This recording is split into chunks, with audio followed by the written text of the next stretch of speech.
جب کوئی بہت اہم مہمان آنے والا ہوتا ہے تو اس کے آنے سے پہلے انتظام کیا جاتا ہے، اسے کہاں بٹھانا ہے، کہاں سلانا ہے، کہاں نہلانا ہے، واش روم کہاں ہے، کھلانا کیا ہے، کس طرح سے اس کو پروٹوکول دینا ہے۔ آنے کے بعد نہیں ہوتا یہ کام۔ تو رمضان آنے سے پہلے اگر ہم اس کی تیاری کر لیں گے تو اس مہمان کی انشاءاللہ قدر ہوگی، اور عزت دار انسان کو اگر عزت دی جائے تو وہ اس کا بدلہ ضرور۔ دو قسم کے لوگ ہوتے ہیں نا، ایک احسان فراموش ہوتے ہیں اور ایک وہ ہوتے ہیں جو تھوڑے سے احسان کا بدلہ بھی بہت زیادہ دیتے ہیں۔ احسان فراموش، آپ احسان کرتے رہیں ان کی صحت پہ کوئی فرق نہیں پڑتا۔ تو رمضان ایک ایسا مہمان ہے جو احسان فراموش نہیں ہے، بلکہ آپ اگر اس کو عزت دیں گے، اس کا احترام کریں گے، اس کا اکرام کریں گے تو آپ کو بہت نواز کے جائے گا۔ آپ اگر بعض مہمان ہیں نا سادہ چائے پلائیں گے تو وہ آپ کو دودھ پتی پلائے گا، آپ اسے انڈے والا برگر کھلائیں گے تو وہ آپ کو پیزا کھلائے گا۔ کچھ مہمان ایسے ہوتے ہیں، آپ اگر اسے بغیر بوٹی کی بریانی کھلائیں گے تو وہ آپ کو گوشت والی بریانی کھلائے گا۔ تو رمضان ایک ایسا مہمان ہے جو تھوڑا سا اکرام کرنے پر بھی آپ کو بہت زیادہ نوازتا ہے، تھوڑا نہیں نوازتا۔ لیکن رمضان کی جو نوازشیں ہیں، رمضان کے جو تحفے ہیں، جو رمضان آپ کو گفٹ دے گا اگر آپ اس کو عزت دیں گے تو وہ اس کا گفٹ ہونا ان لوگوں کی سمجھ میں آتا ہے جن کا آخرت پر ایمان ہو۔ جو آخرت کو نہیں مانتے، دنیا کو مسافر خانہ نہیں سمجھتے، انہیں رمضان جو کچھ دے کر جاتا ہے، جو گفٹ دے کر جاتا ہے، اس گفٹ کی ان کی نظر میں قدر نہیں ہوتی۔ سمجھ میں آ رہی ہے بات؟ مثال سے سمجھاتا ہوں۔ چھوٹے بچے جب پیدا ہوتے ہیں اور فیملی پلاننگ والوں کے غم میں اضافہ ہوتا ہے تو اکثر رشتہ دار بچوں کو لفافوں میں پیسے دے رہے ہو، کچھ کھلونے دے دیتے ہیں، جھنجھنا پکڑا دیا تو بچے کو جھنجھنا اچھا لگتا ہے۔ لیکن اگر کسی رشتہ دار نے 5,000 کا نوٹ بچے کو پکڑا دیا، بچے کو وہ سمجھ میں نہیں آتا، حالانکہ وہ جھنجھنے سے زیادہ مہنگا ہے اور اس میں ہزاروں جھنجھنے آ سکتے ہیں۔ لیکن بچہ اپنی حماقت اور بے وقوفی کی بنیاد پر 1-2 روپے والی ٹافی کو تو قدر کی نظر سے دیکھتا ہے، وہ 5-5 ہزار کے نوٹوں کو قدر کی نظر سے، کوئی بات جواب آنا چاہیے، وہ 5-5 ہزار کے نوٹوں کو قدر کی نظر سے نہیں دیکھتا، کہتے یہ تو ایسے ہی ہے، کھائے گا اس کو۔ تو اس میں اس 5,000 کے، ابھی تک تو 5,000 کا نوٹ ہے، میرا خیال ہے 50,000 کا نوٹ بھی عنقریب آنے والا ہے۔ جس حساب سے معیشت ڈاؤن ہو رہی ہے تو 50,000 کا نوٹ بھی عنقریب آ جائے، بلکہ تول کے نوٹ بکیں گے، 1 کلو 5,000 کے نوٹ چاہیے ہمیں، اس طرح سے سیٹ اپ چلنے والا ہے۔ تو اب بچے کے دل میں جو 5,000 کے نوٹ کی قدر نہیں ہے، اس میں 5,000 کے نوٹ کا قصور ہے یا بچے کا قصور ہے؟ بچے کا قصور ہے بھائی۔ یہ 5,000 کے نوٹ میں ٹافیوں کے ڈبوں کے ڈبے آ سکتے ہیں۔ تو رمضان آپ کو کیا گفٹ دے کر جاتا ہے، اس گفٹ کی قدر ان لوگوں کی نظر میں ہے جو اس دنیا کو حقیقی زندگی نہیں سمجھتے، جو اس کو اصل سمجھتے، ان کی نظر میں رمضان ٹینشن کے علاوہ کچھ بھی نہیں، خامخواہ کی ٹینشن ہے، کیونکہ وہ کہتے ہیں رمضان مولویوں کا مہینہ ہے۔ کس کا ہے؟ مولوی سیزن آتے ہیں نا، یہ مولویوں کا ہے۔ تو میں یہ عرض کر رہا تھا کہ رمضان کس کا مہینہ کہلاتا ہے؟ مولاناؤں کا مہینہ، حالانکہ یہ مولویوں کا مہینہ نہیں ہے، یہ مسلمانوں کا مہینہ، ان لوگوں کا مہینہ ہے جو آخرت پر ایمان رکھتے ہیں، اور جن کا آخرت پر ایمان نہیں ہے ان کے لیے رمضان A to Z tension he tension. وہ نہ کھلے عام صحیح طرح سے کھا سکتے ہیں، تھوڑی سی بغیرتی کے تانے پڑتے ہیں۔ 10 آدمی اگر خاموشی سے گزر جائیں گے تو 11واں بولتا بجائے گا کہ شرم نہیں آتی تو کیا کر رہے ہو، اور بولنا چاہیے۔ تو میں یہ عرض کر رہا تھا کہ یہ جو رمضان ہے نا، اگر آپ اس کا اکرام کریں گے تو یہ آپ کو بہترین گفٹ دے گا۔ اب میں بتاتا ہوں وہ گفٹ کیا دے گا آپ کو۔ وہ گفٹ دے گا اللہ کی محبت، آپ کے دل میں اللہ کی محبت کی چنگاری پیدا کر دے گا۔ دیکھو انسان کو جو موٹیویشن ملتی ہے نا کسی بھی عمل کی، وہ یا تو کسی لالچ کی وجہ سے ملتی ہے یا کسی خوف کی وجہ سے۔ سمجھتے؟ آپ صبح اٹھ کے آفس جاتے ہیں، مشکل کام ہے، دل تو نہیں چاہتا انسان کا اٹھے جائے، دل چاہتا ہے پڑا رہے، لیکن آپ جاتے ہیں، یہاں خوف بھی ہوتی ہے اور لالچ. محبت, پیسے کی محبت. لالچ کو ہم محبت سے تعبیر کرتے ہیں, ذرا مہذب لفظ ہے. آپ جاتے ہیں, ایک محبت ہے پیسے سے. ہر انسان کی نیچر ہے کہ پیسے آئیں گے, گٹکا بھی کھائیں گے, مسوار کا انتظام بھی ہوگا, پان کا انتظام بھی ہوگا, گھر میں راشن بھی ڈلے گا, بہت ساری چیزیں آئیں گی. اگر یہ محبت پیسے کی ختم ہو جائے تو آپ کو عمل پہ موٹیویشن نہیں ملے گی. بعض دفعہ خوف ہوتا ہے انسان کے دل میں. خوف کیا کرتا ہے کہ آپ کو یہ ڈر ہے کہ اگر میں آفس نہیں گیا, میں نے یہ کام نہیں کیا تو مجھے جاب سے نکال دیا, میں غریب ہو جاؤں گا. یہ خوف ہے جو آپ کو ابھارتا ہے عمل پہ. ماہرین یہ کہتے ہیں کہ خوف سے بھی کام ہوتا ہے اور محبت میں بھی ہوتا ہے, لیکن خوف سے جو کام ہوتا ہے اس کام میں مزہ نہیں آتا, لہذا وہ کام زیادہ جاندار نہیں ہوتا. لیکن محبت کی وجہ سے جو کام ہوتا ہے وہ کام مزیدار بن جاتا ہے, کیونکہ آپ کی محبوب چیز آپ کو اس میں ملنے والی ہوتی ہے. سمجھ میں آ رہی ہے بات کہ نہیں آ رہی ہے؟ غزوہ احد میں صحابی رسول, غزوہ بدر میں ایک صحابی شریک نہیں ہو سکے. انہیں نہیں پتا تھا کہ میدان جنگ کا میدان قائم ہو جائے گا اور یہ ہوگا اور وہ ہوگا, انہیں نہیں پتا تھا. جب مسلمانوں کو فتح ہوئی تو انہوں نے منت مانی. منت ہوتی ہے نا, اللہ میرا یہ کام ہو جائے تو میں یہ کروں گا, میرا یہ کام ہو جائے تو میں یہ کروں گا. یہ واجب ہو جاتی ہے, اس لیے منتیں نہیں ماننی چاہیے. لوگ کہتے ہیں نا اللہ میرا فلاں کام ہو گیا تو میں اتنے روزے رکھوں گا, اتنا صدقہ کروں گا, وہ فرض ہو جائے گا آپ کے اوپر, اس لیے ویسے ہی دعا مانگ لیا کریں اللہ سے. بعض لوگ اتنی اونچی اونچی منتیں مان لیتے ہیں پھر ان سے پوری ہوتی نہیں ہے. تو اسلام میں الفاظ کی بہت ویلیو ہے, اور منت زبان سے ہوتی ہے, صرف دل میں ارادے سے نہیں ہوتی. اس کو عربی میں نظر کہتے ہیں, نظر, اردو میں منت.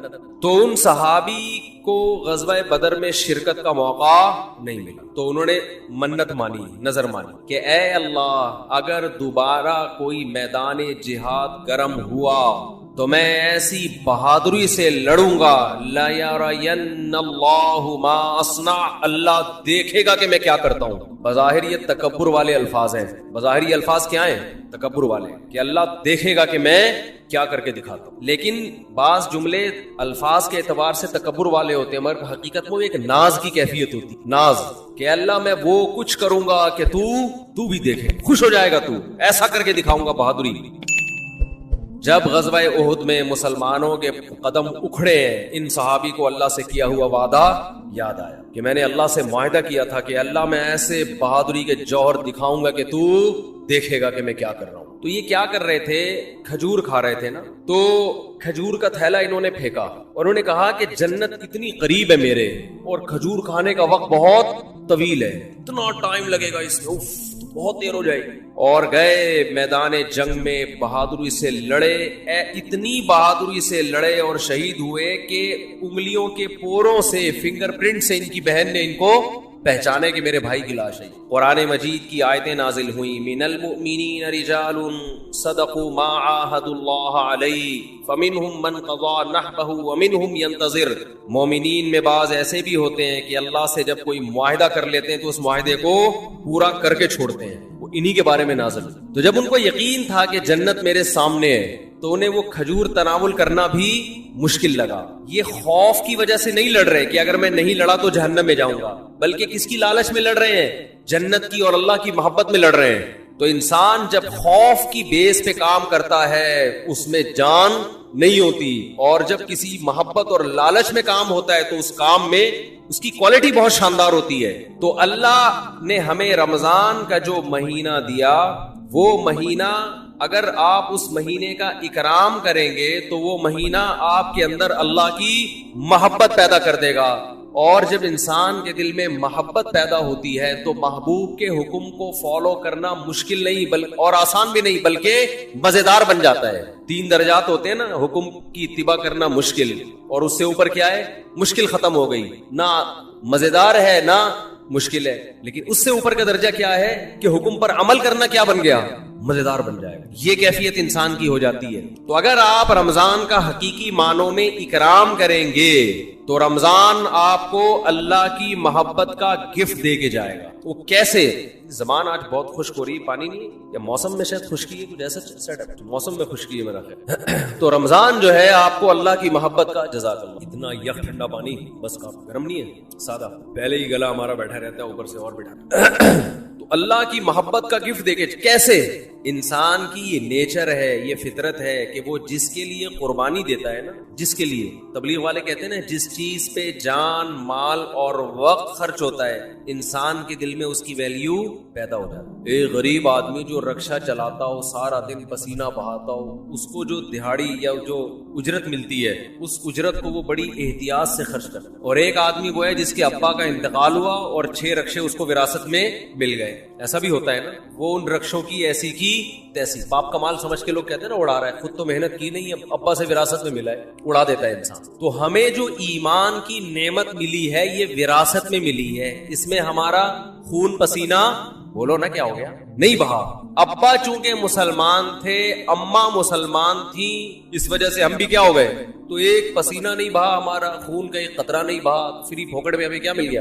حضرت بلال کو اسلام فری میں نہیں ملا. وہ جب مسلمان ہوئے گرم ریتوں پہ لٹایا گیا, سینے پہ بھاری بھرکم پتھر رکھے گئے. کیا اللہ نے لوگ کیسے خاندانی بنائے, وہ نظریات کو فالو کرتے ہیں, وہ کلچر کو فالو نہیں کرتے. حضرت بلال کو کیا مل رہا تھا, اس سے اچھی والی زندگی گزر رہی تھی, غلام تھے وہ تو, حبشی لوگ غلام ہی ہوا کرتے تھے عربوں کے, کھانا پینا مل رہا تھا, ایک ٹینشن, تو بڑے بڑے پتھر سینے پہ رکھے جا رہے ہیں, گرم ریت پہ لٹایا جا رہا ہے, مگر نعرہ لگا رہے ہیں احد احد, خدا کیا ہے, ایک ہے, میں نہیں مانوں. کیسے ویژنری, کیسے نظریاتی. خباب ابن ارت رضی اللہ تعالی عنہ رسول اللہ صلی اللہ علیہ وسلم کے پاس آئے مکہ میں, وہو متوسد له متوسد ببرد له او کما قال, کہ آپ صلی اللہ علیہ وسلم کی چادر تھی, اس سے آپ صلی اللہ علیہ وسلم کوہنی پہ سر رکھ کے لیٹے ہوئے. لوگ کہتے ہیں مسجد میں سونا منع ہے, ایسی ہمارے علم میں کوئی حدیث نہیں ہے. مسجد میں سونا جائز ہے, البتہ مسجد کو سرائے بنا لینا سونے کی جگہ, سارا محلے کو جہاں جگہ نہیں مل رہی تو کہاں کے سو رہا ہے مسجد میں, یہ غلط ہے. نماز کے لیے آئے مسجد میں آپ,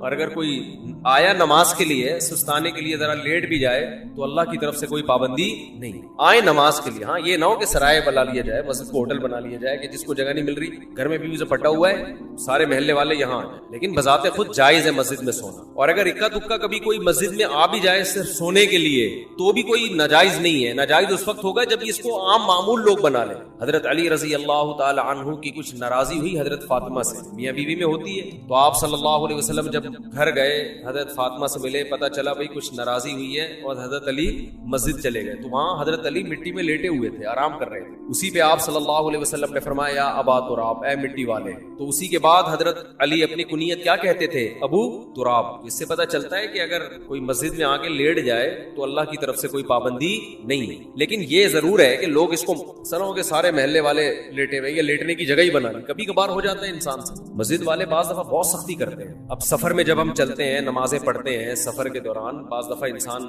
2 رکعت پڑھی ظہر کی, تھوڑا سستانے کے لیے لیٹ گیا تو پھر ڈنڈا لے کے کھڑا ہوا ہوتا ہے, پھر گالیاں بھی دے رہے ہوتے ہیں. وہی واقعہ پھر یاد آتا ہے مجھے, ایک آدمی کی بھینس مسجد میں آ گئی تو مولوی صاحب پڑھ کے ڈنڈے سے مارنے لگے. تو دیہاتی جس کی بھینس تھی وہ بھاگتا ہوا آیا, کہہ رہا مولوی صاحب بے زبان جانور ہے, اس کو مار رہے ہو, کبھی مجھے دیکھا آپ نے مسجد میں, تو بے عقل بے زبان ہے, غلطی سے مسجد میں آ گیا, اس کو کیوں مار رہے ہو؟ میں آؤں عقل مند ہوں, مجھے مارو تو سمجھ میں بھی آتا ہے, اس بیچارے کو کیوں مارو, اس کے کیا قصور؟ تو ایسا مسجدوں کا ماحول بنا لیا کہ کوئی آئے نہیں مسجد میں, اتنی سختی نہ کرے. تو کہاں سے کہاں بات چلی جاتی ہے یار. تو آج ویسے بھی کھوپڑی سیٹ نہیں ہے میری, کھوپڑی سیٹ آرام نہ ہونے کی وجہ سے نہیں ہے, ویسے کھوپڑی سیٹ ہے الحمدللہ. تو رمضان کی بات چل رہی تھی.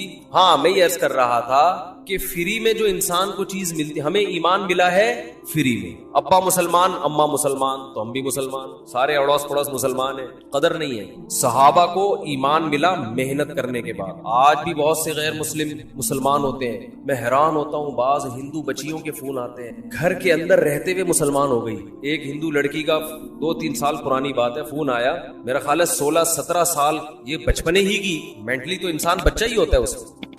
اس نے اسلام قبول کیا, پورے رمضان کے روزے بھی گھر میں رکھے, کسی نے اس کو تبلیغ نہیں کی, نماز بھی چھپ چھپ کے گھر میں پڑھ رہی ہے, اور والدین اتنے سخت ہیں کہ اگر ان کو پتا چل گیا تو جان سے مار دیں گے, یہ خطرہ ہے.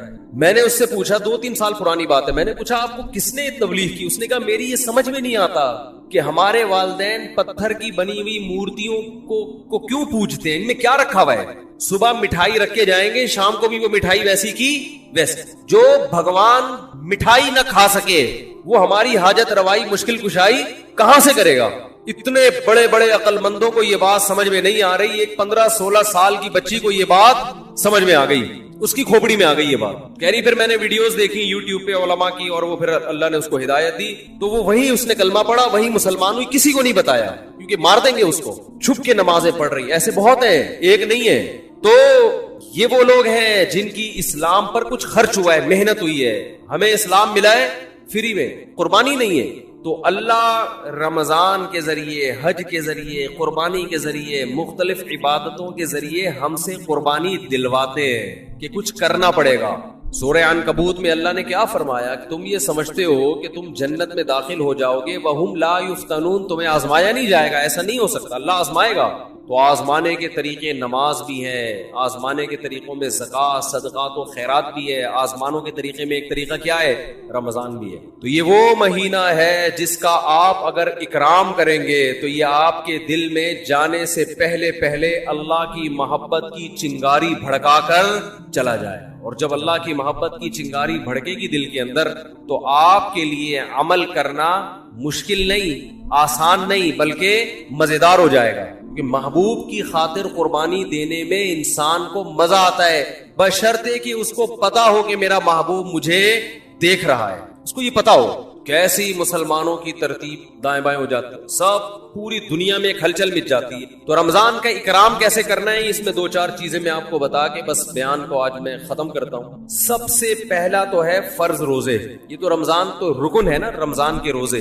ابھی سے نیت کریں کہ رمضان کا ایک روزہ بھی قضا نہیں کرنا, کچھ بھی ہو جائے. دیکھو جو سوچ کے روزے رکھتا ہے نا, اس کے لیے روزہ رکھنا مشکل ہے. جو نہ رکھنے کا آپشن ہی ختم کر دے, اس کو پتہ بھی نہیں چلتا پورا مہینہ گزر جائے. بعض لوگ روزے کے بارے میں سوچتے ہیں رکھوں کہ نہیں رکھوں, ان کے لیے ایک روزہ ٹینشن ہے, ایک روزہ ٹینشن. اور اگر آپ نے یہ عزم کر لیا کہ بھائی میں مسلمان ہوں, نو کا آپشن میرے پاس نہیں ہے, تو پتہ ہی نہیں چلتا. ویسے ایک روزہ رکھو کتنا مشکل کام ہے بھائی. ہم لوگوں سے بتاتے ہیں پیر اور جمعرات کا روزہ سنت ہے, اچھا خاصا ٹینشن ہوتی ہے کیونکہ سنت ہے نا, فرض تو نہیں ہے, رکھیں نہیں رکھیں ایک ٹینشن. رکھنے کے بعد بھی بعض دفعہ آدمی سوچ رہا ہوتا ہے یار نہ رکھتا تو اچھا تھا. بعض دفعہ یہ بھی وسوسے آنا شروع ہوتے ہیں شیطان کی طرف سے. لیکن جو کام کرنا ہی کرنا ہے تو اس میں انسان فارغ ہو جاتا ہے کہ بھائی یہ اس میں ٹینشن ختم ہو جاتی ہے. تو یہ نہ سوچیں کہ میں کتنے رکھوں گا. خواتین کے جو ایام ہوتے ہیں نا مینسز کے, ان ایام کی حفاظت, ان کو شمار کرنا عورت پہ فرض ہے. یہ خوب سمجھ لیں. آج کل یونیورسٹیوں میں, اچھا یہ جو راکٹ والا مضمون تھا نا, یہ بھی میں چھوٹی سی بات بتا دوں کہ یہ جو مسلمان علماء کا اس سے تعلق نہیں ہے کہ آپ چاند پہ پہنچ رہے کہ نہیں پہنچ رہے. اس کا ہماری یونیورسٹیوں سے تعلق ہے. چاند پہ پہنچنے کے طریقے یونیورسٹیوں میں پڑھائے جاتے ہیں. سمجھتے ہو کہ نہیں سمجھتے؟ تو ہونا یہ چاہیے تھا کہ ایک تصویر آ رہی ہوتی, ایک ویڈیو آ رہی ہوتی, جاپان کے سائنسدان یا امریکہ کے سائنسدان چاند پہ پہنچ رہے ہیں, نیچے کراچی اور لاہور یونیورسٹی کی بھی ویڈیو آ رہی ہوتی کہ وہاں بھی سائنسدان لگے ہوئے ہیں, پروفیسر لگے ہوئے کہ ہم غبارے کو چاند تک کیسے پہنچائیں. چلو پہلا غبارے کا تجربہ کر لیں, پھر راکٹ بھی بھیجیں گے. تو یہ مولویوں کو گالیاں نہ دیا کریں, یہ اپنے سائنسدانوں کو برا بلا کہا کریں, یہ حکمرانوں کو کہا کریں. نہیں آ رہی میرا خیال ہے بات سمجھ میں. یہ مولاناؤں کا ہیڈک نہیں ہے کہ چاند پہ جا رہے کہ نہیں جا رہے. اس کی مثال ایسے ہے کہ جیسے کوئی ابھی کرونا کی وبا پھیلی ہوئی ہے نا, کرونا کی وبا پھیلی ہوئی ہے, ڈاکٹر ایک ویڈیو آ رہی ہے جس میں ڈاکٹر ویکسین تیار کر رہے ہیں, دوسری ویڈیو آ رہی ہے جس میں کربلا کے واقعات بیان ہو رہے ہیں, تیسری ویڈیو آ رہی ہے کہ اس میں 4 شادیوں کا تذکرہ ہو رہا ہے, چوتھی آ رہی ہے. تو اب اس میں لوگ کہہ رہے ہیں مولانا لوگ دیکھو کیا کر رہے ہیں, ادھر وہ کرونا کی ویکسین تیار کر رہے ہیں اور ادھر مولانا لوگ کیا کیا الٹی باتیں کر رہے ہیں. تو بھائی وہ جو ویڈیو, اس میں ایک ویڈیو ایسی بھی آنی چاہیے کہ ہمارے ڈاکٹر بیٹھے ہوئے ہیں کرونا کی ویکسین بنانے کے لیے. تو ہمارے ڈاکٹروں کی سرے سے کوئی ویڈیو آ ہی نہیں رہی ہے, تو پھر یہی ہوگا کہ کیلے کا رخ قبلے کی طرف ہے کہ نہیں ہے.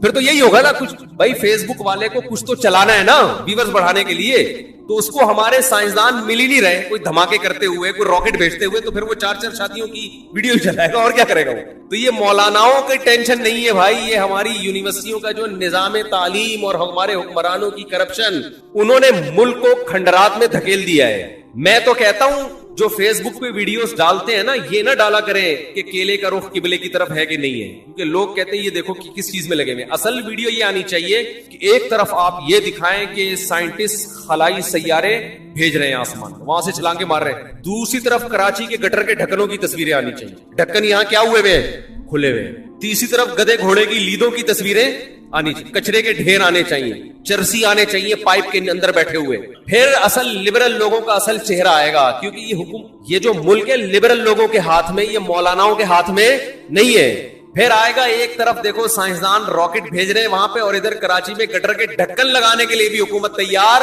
نہیں ہے. تو لوگ سائنسدانوں کا مولویوں سے مقابلہ کروا رہے ہیں، حالانکہ دونوں کی فیلڈ بالکل الگ الگ ہے. نہیں آ رہی میرے. تو آسمان میں خلائی سیارے بھیجنا مولویوں کی فیلڈ تھوڑی. مولوی موٹیویشن کرے گا، آپ کو موٹیویٹ کرے گا. اس سیارہ بھیجنے کے کیا اسلام میں فضائل ہیں، ٹھیک ہے نا. سائنسدان بننے کے کیا فضائل ہیں، ڈاکٹر بننے کے کیا فضائل ہیں، وہ مولانا بیان کرے گا. ہر چیز میں علماء کو برا بلا کہتے ہیں لوگ. دوسری بات یہ کہ فیس بک اور یوٹیوب کی دنیا تو کھلی بھی ہے نا. بہت سے لوگ مولانا نہیں ہوتے، مولانا بن کے آئے ہوئے.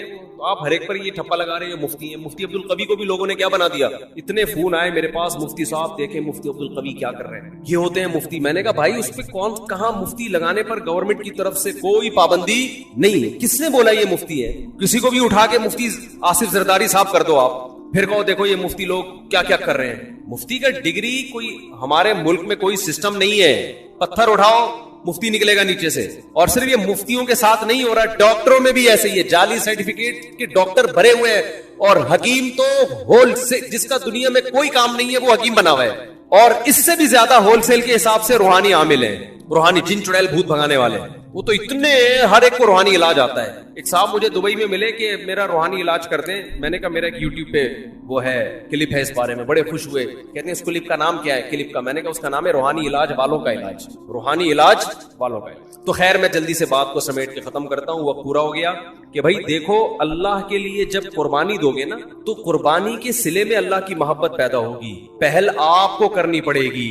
ایک بالش آپ آؤ گے تو اللہ آپ کی طرف ایک ہاتھ آئے گا. پہل آپ کو. تو اس پہل میں آج یہ عزم کرے سب سے پہلے. میں خواتین کے کچھ بات عرض کر رہا تھا کہ اپنے جو ان کے مینسز کے ایام ہوتے ہیں ان کو عورت پر واجب ہے کہ وہ نوٹ کر کے رکھے، کیونکہ عادت سے اس کا تعلق ہے کہ جتنے دن کسی خاتون کی عادت ہے پھر اگلے مہینے اتنے دن تک وہ ایام شمار ہوں گے. یہ میں زیادہ ڈیپ میں نہیں جا رہا ابھی. تو بہت سی خواتین پاک ہو جاتی ہیں مگر روزہ چھوڑ دیتی ہیں، بہت سی ناپاک ہوتی ہیں مگر روزہ رکھتی ہیں. تو مسائل کا علم ہے ہی نہیں. بہشتی زیور ایک جامعۃ الرشید نے چھاپی ہے، آسان بہشتی زیور، تسہیل بہشتی زیور کے نام سے. وہ کتاب ہر گھر کی ضرورت ہے. اس میں بہت روز مرہ کے مسائل لکھے ہوئے. ہمارے اہل حدیث حضرات اس پہ اعتراضات کرتے ہیں، تو کسی مسئلے پر اعتراض کریں تو میرے سامنے لے کر آئے. اس کو سمجھتے ہیں کہ نہیں سمجھتے؟ اعتراض کرنا آسان ہوتا ہے، گورنمنٹ کی طرف سے کوئی پابندی نہیں. ابھی میرا وہ بات ہوئی تھی نا، مناظرہ لوگوں نے نام دے دیا، حالانکہ مناظرہ نہیں تھا. اس میں ہوا یہ تھا کہ وہ یہ بار بار کہہ رہے تھے تقلید یہ ہے تقلید وہ ہے. میں نے کہا آپ بیٹھیں پہلے مجھے بتائیں تو آپ کے ہاں تقلید کی ڈیفینیشن کیا ہے. تو میں پہلے لکھوں گا، پھر اگلی نشست میں ہم اس پہ کیا کریں گے، بحث کریں گے. کیونکہ ایسے ادھر ادھر باتیں کرنا بہت آسان ہوتا ہے. تو سامنے بیٹھ کے آپ مجھے ریٹرن لکھ کے دیں، میں پہلے آپ کے دعوے کو سمجھوں گا آپ کا دعویٰ ہے کیا، پھر ہم اس پہ بحث کریں گے. تو محترم نے دعویٰ یہ بتایا کہ کسی کی کو بلا دلیل فالو کرنا کیا کہلاتا ہے، تقلید، اور یہ حرام ہے، ناجائز ہے. میں نے کہا کسی کی بھی تقلید و حرام ہے؟ انہوں نے کہا کسی کی بھی تقلید و حرام ہے. وہ موجود ہے، ریکارڈ ہے. تو میں نے ان سے کہا کہ اچھا کوئی تابعی اگر صحابی کی تقلید کرتا ہے بغیر دلیل ان کی بات کو مانتا ہے تو یہ بھی حرام ہے. اب وہ یہاں کی بات کو انہوں نے کیا شروع کر دیا، گھمانا. وہ کہہ رہے ہیں کہ وہ بھائی آپ نے خود ہی دعویٰ کیا، یا تو آپ دعوے سے رجوع کرو، میں تو موقع دے رہا ہوں آپ کو دعوے سے رجوع کرنے کا، میں کوئی بحث تھوڑی کر رہا ہوں آپ سے. آپ کہہ دو بھائی مجھ سے تھوڑی سی مسٹیک ہوئی تھی تقلید کی ڈیفینیشن کرنے میں، بلکہ اصل میں یہ نہیں بلکہ یوں ہے. میں نے کہا تو حدیث کی کتابوں میں بہت سے فتوے صحابہ کے تابعین نے آ کے مسئلہ پوچھا، انہوں نے جواب دے دیا، وہ چلے گئے، نہ انہوں نے دلیل پوچھی نہ انہوں نے دلیل بتائی. تو کہہ رہے ہیں آپ حوالہ پیش کریں. تو میں نے کہا آپ انکار کریں کہ ایسا نہیں ہے تو میں حوالہ پیش کروں گا. نہ انکار کر رہے ہیں، ٹھیک ہے. میری عادت ہے گل ویلے دی تے پھل موسم دا، ٹو دا پوائنٹ بات کرنے کی عادت ہے. تو انہوں نے اس کو مناظرہ بنا دیا، بحث کی طرف لے کر چلے گئے. مجھے غصہ آیا پھر کہ بھئی میرا ٹائم ویسٹ کرنے کے لیے آیا ہوں. میں کوئی پروفیشنل مناظر نہیں ہوں، نہ میں آپ سے مناظرے کے لیے بیٹھا ہوں. اور میرا دل صاف تھا، لہذا میں نے ان کو ریکارڈ کرنے کی بھی اجازت دی. انسان کے دل میں چور ہوتا ہے تو ریکارڈ کرنے کی اجازت نہیں دیتا. اور میں نے ان کو یہ کہا لائیو نہیں کریں، کیونکہ بعض دفعہ انسان کی زبان سے ایسی بات نکل جاتی ہے کہ وہ پبلش کرنے کی نہیں ہوتی. لیکن انہوں نے خیر اس کو لائیو بھی چلایا اور جو کچھ ہوا سب کے سامنے ہے. تو گل ویلے دی پھل موسم دا، ٹو دا پوائنٹ بات ہونی چاہیے. تو وہ یہ سمجھ رہے تھے شاید میں ان کو نیچا دکھانا چاہتا ہوں. نہ میں نیچا دکھانا چاہتا ہوں بھائی، میں آپ سے آپ کا دعویٰ سمجھنے کی کوشش کر رہا ہوں کہ آپ کا تقلید کے بارے میں موقف کیا ہے. کہنے تفسیر کی فلاں کتاب میں یہ لکھا. بھائی تفسیر کی کتاب میں کیا لکھا ہے یہ تو مفسر کا موقف ہے نا. میں تو اہل حدیث کا موقف پوچھنا چاہتا ہوں، آپ کا موقف کیا ہے. تو آج کا جو دور ہے نا حق کو سمجھنے کا نہیں ہے، بس ایک دوسرے کو نیچا دکھانے کا وہ ہے. بات کیا چل رہی تھی یہ؟ ہاں میں یہی کہہ رہا تھا یہ جو بہشتی زیور کتاب ہے نا مسائل کی، یہ گھر میں رکھیں. یہ بہت ہندوستان میں اس کتاب کو اللہ نے جتنی مقبولیت عطا فرمائی ہے اتنی مقبولیت کسی دوسری کتاب کو نہیں ملی. جہیز میں خواتین کو یہ کتاب دی جاتی تھی تو جامعۃ الرشید نے آسان کر کے چھاپی ہے. اور اگر کوئی اہل حدیث حضرات کہتے ہیں یہ غلط ہے، یہ قرآن و سنت کے خلاف ہے، تو مجھے بتائیں کون سا مسئلہ قرآن و سنت کے خلاف ہے، میں اس کا جواب دوں گا انشاءاللہ. اور پھر ان سے کہیں کہ آپ ایک ایسی کتاب لے کر آئیں جو قرآن و سنت کے موافق ہو. آپ تو مسائل کی کتاب لکھیں نا، آپ کی تو کوئی ہے ہی نہیں اس طرح کی. یہ فوراً جواب میں کہتے ہیں ہماری کتابیں یہ جو ابو داؤد اور بخاری ہماری ہے، تو آپ بخاری اور ابو داؤد گھر میں رکھیں اور روز مرہ کے مسائل آپ اس سے نکالیں، آپ کو نہیں ملیں گے. تبھی تو علماء کتابیں لکھتے ہیں کہ آسان کر کے قرآن و سنت کی روشنی میں مسائل کا علم کو ایک جگہ جمع کر دیا جائے. تو آپ لکھ لیں کوئی کتاب، آپ بخاری مسلم سے ہی لکھ لیں، نہ خود لکھ رہے ہیں نہ لکھی ہوئی کتاب، کیڑے نکالنا ہے بس. ابھی وہ مشہور فتنہ پرست نے کیا کیا ہے، وہ میرا ایک بیان میں ایک نازیبہ الفاظ آئے تھے جس سے میں نے معذرت بھی کی کہ وہ ہے نا مفسرین کے بارے میں نے کہا، حالانکہ وہ میرا مقصد مفسرین نہیں ان کے حوالے، کہ آپ بار بار مفسرین کے جو حوالے دے رہے ہیں تو ان حوالوں کا تذکرہ نہ کریں، آپ سے جو سوال پوچھا جا رہا ہے اس کا جواب دیں. تو ایک مشہور زمانہ ہے، انہوں نے کیا کیا، توصیف الرحمان راشدی نے یہ کہا، فلانے نے یہ کہا، سب کے جو اس طرح کی چیزیں ہیں نا نکال کے کلپ بنا کے مارکیٹ میں چلا دی. تو علماء کی باتوں کو میں جو اس طرح کی نیگیٹو چیزوں کو اگر آپ کتابوں سے جمع کرنا شروع کریں گے اور تقریروں سے جمع کر کے کلپ بنائیں گے تو اس سے معاشرے میں جوڑ پیدا نہیں ہوگا بلکہ توڑ پیدا ہوگا. یہ بالکل ایسے ہی ہے جیسے آپ سب کی دعوت کریں اور آپ بولیں تمہارے ابا نے فلاں سن میں یہ غلط کام کیا، تمہارے چاچا نے فلاں سن میں یہ غلط کام کیا، تمہارے ماموں نے فلاں سن میں یہ غلط کیا، اور تمہاری پھپھو ایک دفعہ پکڑی گئی تھی بھاگ کے، پھر آئی تھی توبہ کر لی تھی لیکن پکڑی گئی تھی، اور تمہاری خالہ کو بھی میں نے دیکھا ہے ٹکٹکی باندھ کے تمہارے چاچو کو دیکھ رہی تھی. یہ سارا کر کے آپ نے ایک دسترخوان پہ سب کو دعوت کی اور یہ کلپ چلا دی اور کہا میں جوڑ پیدا کرنے کے لیے یہ کام کر رہا ہوں، میرا مقصد امت میں توڑ نہیں. واڑے واہ خدا کی قسم مزہ آ گیا. تو بعض لوگوں کا یہ کام ہے، فلاں بزرگ نے اپنی کتاب میں یہ لکھا، فلاں بزرگ نے اپنی کتاب میں یہ لکھا، فلاں بزرگ نے اپنی کتاب میں یہ لکھا، فلاں دیوبندی نے اپنی کتاب میں یہ، فلاں بریلوی نے تقریر میں یہ کہا، فلاں اہل حدیث نے تقریر میں یہ کہا، فلاں نے، اور وہ اتنا ملغوبہ بنا کے سب علماء سے لوگوں کو بدگمان کر کے کہا کہ میرا کام امت میں جوڑ پیدا کرنا ہے، میں فرقہ پرستی اور توڑ کو کبھی پنپنے نہیں دوں گا. خدا کی قسم اس سے بڑا لطیفہ دنیا میں کوئی ہو نہیں سکتا. مثبت چیزوں کو ہائی لائٹ کیا جاتا ہے. ہر انسان سے غلطیاں ہوتی ہیں، ہر انسان سے. علماء اس بارے میں ایک اصول بیان کرتے ہیں کہ آدمی غلط ہو پھر اگر وہ صحیح بات بھی کرے تو اس کی وجہ سے متاثر مت ہو. جیسے غامدی صاحب نے اسلام کا بیڑا غرق کر دیا، دو چار اچھی باتیں بھی کرتے ہیں، وہ جنت جہنم کی بھی تھوڑی سی باتیں کر لیتے ہیں، لیکن ویسے پورا انہوں نے پردہ کے بھی دھجیاں اڑا دی، عدت کے حکام کی دھجیاں اڑا دی، داڑھی کا انکار کر دیا، اور پتہ نہیں کیا کیا. دو چار باتیں اچھی کر لیتے ہیں کہ اللہ کا وجود ہے، اللہ کی توحید ہے، ملحدوں کے خلاف تقریریں بھی ان کی ملتی ہیں. اور بعض دفعہ بندہ کیا ہوتا ہے، صحیح ہوتا ہے لیکن اس سے غلطیاں ہوتی ہیں. تو اگر کوئی بندہ ٹھیک ہے اس سے کبھی غلطی ہو رہی ہے تو آپ اس کی غلطی کو اچھال رہے ہو، اس کا مطلب آپ غلط ہو، آپ کی سوچ کیا ہے، غلط ہے، آپ نیگیٹیوٹی کو فروغ دے رہے ہو معاشرے میں. تو خیر کہاں سے کہاں بات چلی گئی، ہم تو رمضان شوال میں الجھے ہیں. تو بہشتی زیور کتاب ہے، مسائل بہشتی زیور حضرت مولانا اشرف علی تھانوی کی. جہاں حضرت مولانا اشرف علی تھانوی کا نام آئے گا لوگ فوراً کہتے ہیں انہوں نے اپنے نام کا کلمہ پڑھایا تھا، اشرف علی رسول اللہ. میں ممبر پہ بیٹھ کے دعوے سے کہتا ہوں انہوں نے کبھی اپنے نام کا کلمہ نہیں پڑھایا. اس کے میں ویڈیو ریکارڈنگ میں جواب دے چکا ہوں، اور اس جواب کا جو جواب آیا ہے نا وہ ادھورا آیا ہے، اس میں میری پوری اعتراضات کا جواب دیا نہیں گیا ہے. اس لیے میں کہہ رہا ہوں ایک دفعہ سامنے بیٹھ کے میں محترم سے اشکال کر لوں گا کہ حضرت اشرف علی تھانوی جو کلمہ پڑھوایا ہے اس کی حقیقت کیا ہے. میں سامنے بیٹھ کے میں مناظرہ نہیں کروں گا، بحث بھی نہیں. جیسے لوگوں کو اجازت ہوتی ہے نا سوال پڑھنے کی، بھائی محترم کی مجلس میں لوگوں کو اجازت ہے کہ سوال پڑھ کے سناتے ہیں، تو ہمیں بھی تو اجازت دو نا. میں نہیں پڑھ سکتا تو میرا کوئی نمائندہ چلا جائے گا، وہ جا کے آپ کی خدمت اقدس میں سوال پڑھ لے گا. آپ کا ظرف اتنا بھی نہیں ہے کہ آپ کسی کو آپ کی مجلس میں سوال پڑھنے کی اجازت دیتے ہیں. ہم نے تو یہاں کھلی اجازت دی ہوئی ہے نا، بیان کے بعد سب کو اجازت ہے سوال پوچھنے کی. تو حضرت مولانا اشرف علی تھانوی نے اپنے نام کا کلمہ نہیں پڑھایا، وہ غلط حوالے دے رہا ہے، جھوٹ بول رہا ہے. اور اگر پڑھایا ہے کلمہ فرض کر لے تو پھر وہ مسلمان نہیں ہے، پھر آپ ان کو مسلمان کیوں کہہ رہے ہو؟ جو آدمی یہ دعویٰ کرے کہ مولانا اشرف علی تھانوی نے اشرف علی رسول اللہ کا کلمہ پڑھوایا ہے، کیا وہ مسلمان ہو سکتا ہے جو یہ کلمہ پڑھوائے؟ قادیانی مرزا غلام احمد قادیانی کے نام کا کلمہ پڑھتے ہیں، اس وجہ سے کافر ہے یا نہیں ہے؟ تو میں یہ کہتا ہوں پھر یہ منافقت کیوں کرتے ہو کہ ایک طرف کہتے ہو حضرت مولانا اشرف علی تھانوی نے اپنے نام کا کلمہ بھی پڑھوایا اور دوسری طرف آپ ان کو مسلمان بھی کہتے ہو.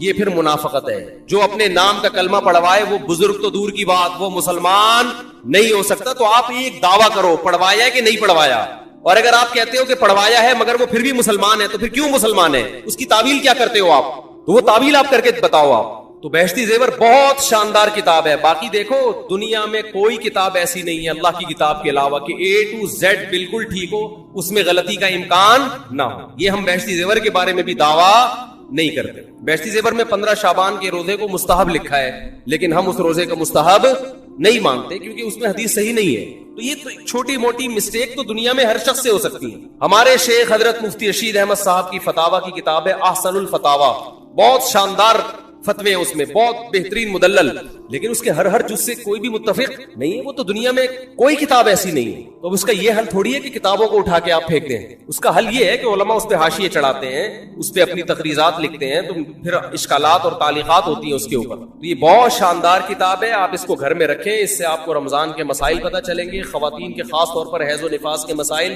جو آج کل ہماری جدید طبقے سے جو وابستہ خواتین ہیں یونیورسٹیوں پڑھنے والی, ان کو طہارت کے مسائل بھی معلوم نہیں ہے, بالکل نہیں پتا ان.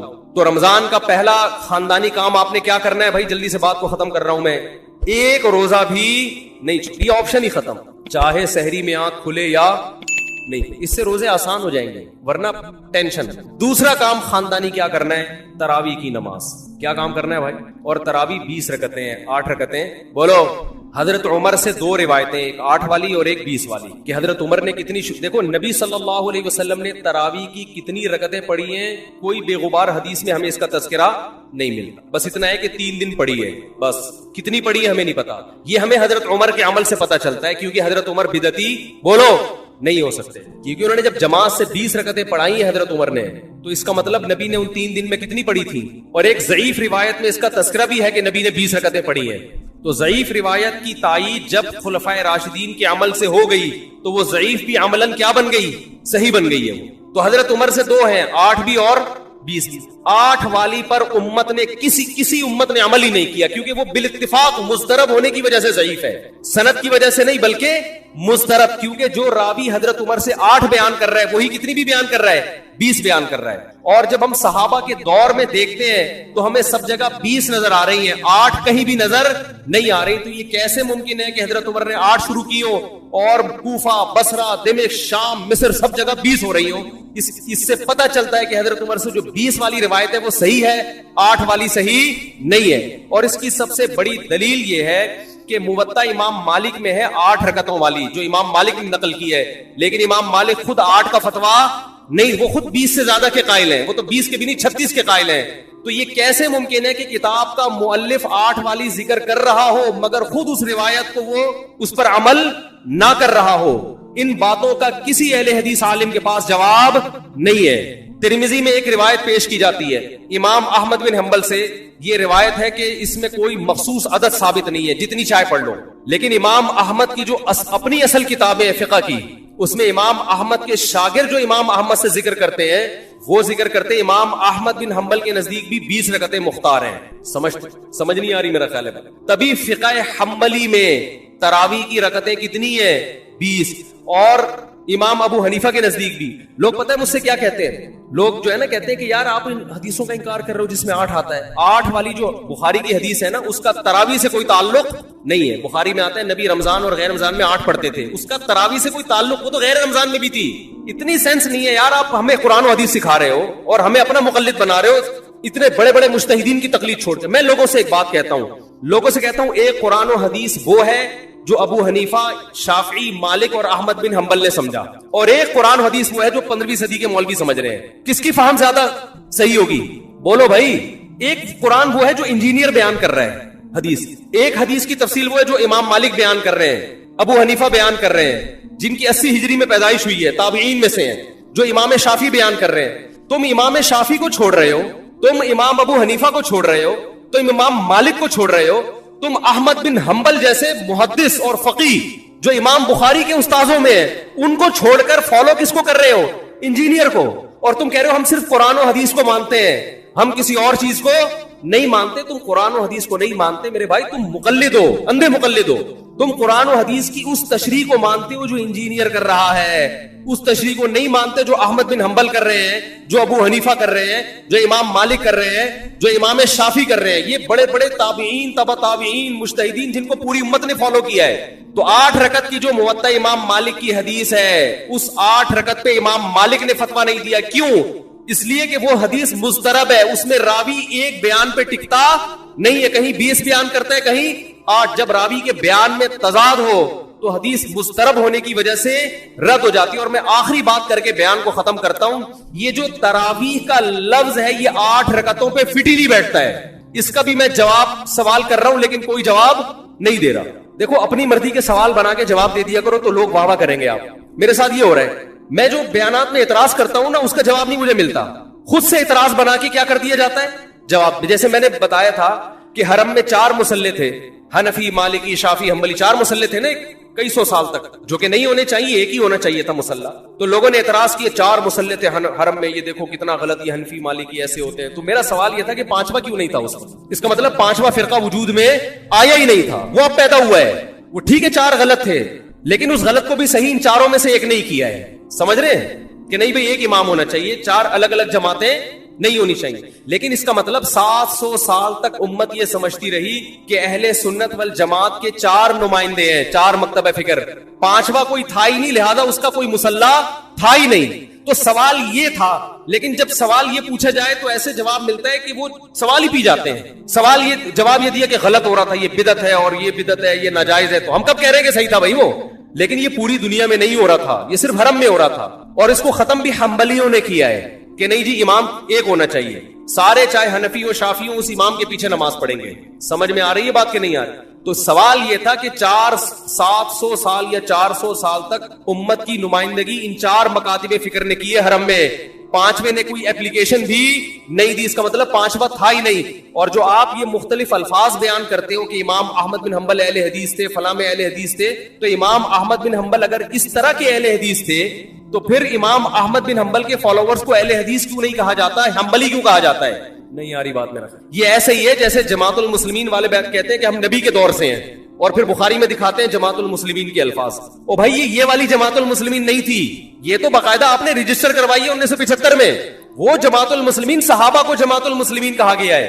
تو یہ جو اہل حدیث کا لفظ ہمیں پرانے وقتوں میں ملتا ہے یہ محدثین کے لیے ملتا ہے, یہ کسی مخصوص فرقے کے لیے نہیں ملتا. پھر بھی میں اہل حدیث کو اہل سنت میں داخل سمجھتا ہوں, میں پھر بھی ان کو نہیں کہتا کہ جہنم میں جائیں گے, لیکن میں کہتا ہوں کہ آپ کم از کم اس چند 100 سال پہلے آپ پیدا ہوئے ہیں, آپ کی جماعت وجود میں آئی, ہم پھر بھی آپ کو گلے لگانے کے لیے تیار ہیں, اور ہم صدیوں سے چلے آ رہے ہیں. آپ ہمیں کیا کر رہے ہو, آپ ہمیں گمراہ لوگوں میں داخل کر رہے ہو. تو اسلام بہت پہلے بر صغیر میں آیا ہے, جس شکل میں آیا وہی شکل ٹھیک ہے, بات کی چیزوں پر اعتماد نہیں ہوتا ہمیں. تو میں ایک بات کر کے بیان کو ختم کرتا ہوں, یہ جو 8 کا لفظ ہے نا, تراویح کا لفظ ہے, یہ 8 رکعتوں پر صادق بولو نہیں آتا. بہقی کی حدیث ہے اور بھی روایتیں اس بارے میں کہ اسلاف جب تراویح کی نماز پڑھا کرتے تھے, اسلاف سے مراد صحابہ تابعین, تو 4 رکعتوں کے بعد آرام کیا کرتے تھے. تو اس لیے 4 رکعت کو ترویحہ کہا گیا. کیا کہا گیا؟ ترویحہ. روح سے نکلا ہے, روح. استراحت کا لفظ سنے آپ لوگوں نے, آرام. استراحت کسے کہتے ہیں؟ آرام. ترویح آرام دینا. راحت, راحت کا لفظ تو اور آسان ہے نا. ارے راحت کا لفظ نہیں سنا, راحت کسے کہتے ہیں؟ آپ کہہ رہے ہیں وہ اسے کہتے ہیں ہمارے محلے میں رہتی ہے. راحت کہتے ہیں آرام, ریسٹ. استراحت, راحت. روح یروح ترویحا, باب تفعیل میں جب جاتا ہے آرام دینا. تو ترویحتن, کیونکہ 4 رکعتوں کے بعد آرام کرتے تھے تو ان 4 رکعتوں کو کیا کہا گیا؟ ایک ترویحہ, یعنی ریسٹ ہے اس کے بعد. اب ترویحہ کا جو لفظ ہے نا, 4 رکعتوں کے بعد کیا ہو رہا ہے؟ ریسٹ. اٹ از کالڈ ترویحہ. سب کو پتہ ہے 4 رکعتوں کو ترویحہ کہتے ہیں. 2 ترویحوں کو عربی میں کہیں گے ترویحتان. کیا کہیں گے؟ جیسے رجل کا معنی ایک آدمی, رجلان 2 آدمی. عربی میں 2 کے لیے الگ لفظ استعمال ہوتا ہے, 2 سے زیادہ کے لیے الگ الگ. تو اگر یہ 8 رکعتیں ہوتی تو ان کو محدثین تراویح نہ کہتے بلکہ ترویحتان کہتے یا ترویحتین کہتے. کیا کہتے؟ 2 ترویحیں, اور ان کے بیچ میں ویسے بھی ریسٹ کی ضرورت پڑتی نہیں. ٹھیک ہے, 4 رکعت کے بعد امام بیٹھتا بولتے چل بھائی آگے جلدی کر, جانا بھی ہے گھر میں. تو ترویحتین کہتے, ان کو محدثین تراویح نہیں کہتے. اور تراویح کا لفظ ہے جمع. عربی میں جمع کم سے کم افراد کتنے ہوتے ہیں اس کے 3, تو کم سے کم 12 رکعتیں ہونی چاہیے. لیکن تراویح بھی جمع کثرت ہے, جمع قلت کثرت, جمع اقصا کہتے ہیں جو بہت زیادہ جمع ہو. تو پتہ ہے 4 رکعتیں کافی زیادہ ہیں تو ان کو تراویح کہا جائے گا. 4 رکعتیں تھوڑی سی بھی ہوں تو ان کو تراویح. 4 رکعتیں اگر 3 دفعہ آئیں گی تو اس کو بھی علی وجہ الکمال ہم پورے طور پر تراویح کا لفظ اس پہ صادق نہیں آئے گا. بات آ رہی ہے سمجھ میں کہ نہیں آ رہی ہے؟ سمجھ میں سب آ رہی ہے, لیکن گھننے بن جاتے ہیں, گھماتے ہیں. اب دیکھیں نا یوٹیوب پہ اس کا جو بیان آئے گا نا اس میں گھمایا ہوا ہوگا, اس میں گھمایا یہ اپنی طرف سے نکالا ہوا ہے. اپنی طرف سے نہیں بھائی, بیہقی کی حدیث ہے, مصنف ابن ابی شیبہ کی روایتیں ہیں, آپ دیکھ لو. اس میں لوگ کہتے ہیں حوالہ کیوں نہیں دیا مفتی صاحب نے. آپ انکار کرو میں حوالہ دوں گا انشاءاللہ. آپ انکار کرو کہ ایسا نہیں, ہم ٹائم بچا رہے ہیں اپنا. وہ مجھے کہہ رہے تھے نا اس بحث میں کہ مفتی صاحب آپ دلیل دو, جو دعویٰ کرے دلیل اس کے ذمے ہے. میں نے کہا دلیل اس کے ذمے اس وقت ہے جب سامنے والے دعوے کا انکار کرے. میں نے ستار بھائی کو میں نے کہا کہ ستار بھائی تم نے 1 لاکھ روپے لیے ہیں. ستار بھائی کہہ رہے ہیں نہیں, ہاں لیے ہیں. تو مجھے کیا ضرورت ہے میں گواہ پیش کروں کہ دلیل دوں؟ وہ مان رہا ہے. تو یہ سب مانتے ہیں. یہ تو علماء جس نے بھی حدیث کی کتابیں پڑھی ان کو پتا ہے کہ ترویح کا لفظ اس لیے لکھا ہوا ہے اس میں. تو اسلاف سے مسجد نبوی میں حرم میں ایک رمضان بھی ایسا نہیں گزرا جب سے حضرت عمر نے 20 رکعتیں شروع کرائی ہیں کہ 20 رکعت سے 1 رکعت بھی کم ہوئی. زیادہ تو ہوئی ہیں, کم بولو نہیں ہوئی. ایک امت اتنی بڑی گمراہی پر 1400 سال سے جمع ہو گئی. تو میرے بھائی جو آپ سے قرآن و سنت کے نام پہ بات کرے نا اسے بولے بھائی ٹھیک ہے میں قرآن و سنت ہی کو مانتا ہوں, مگر قرآن و سنت کی وہ تشریح جو ان مجتہدین نے کی ہے اس کو مانوں گا. جو 15ویں صدی کے مولوی کر رہے ہیں تشریح, میں اس کو بولو نہیں, چاہے وہ سعودی ہو. لوگ کہتے ہیں سعودی عرب میں 8 رکعتیں ہر جگہ ہو رہی ہیں. سعودی عرب میں آج ہو رہی ہیں, 100 سال پہلے کے سعودی عرب میں 8 رکعتیں کہیں بھی نہیں ہوتی. تو یہ کوئی سعودیوں کا کلمہ تھوڑی ہم نے پڑھا ہے کہ جو سعودی عرب میں تو بہت سے لوگوں کی داڑیاں نہیں ہوتی, تو کیا مطلب داڑھی کا انکار کر دو گے آپ؟ تو ہم نے فالو کرنا ہے امام مالک کو, امام احمد بن حنبل کو, امام شافعی کو. یہ بڑے بڑے محدثین تھے, مجتہدین تھے.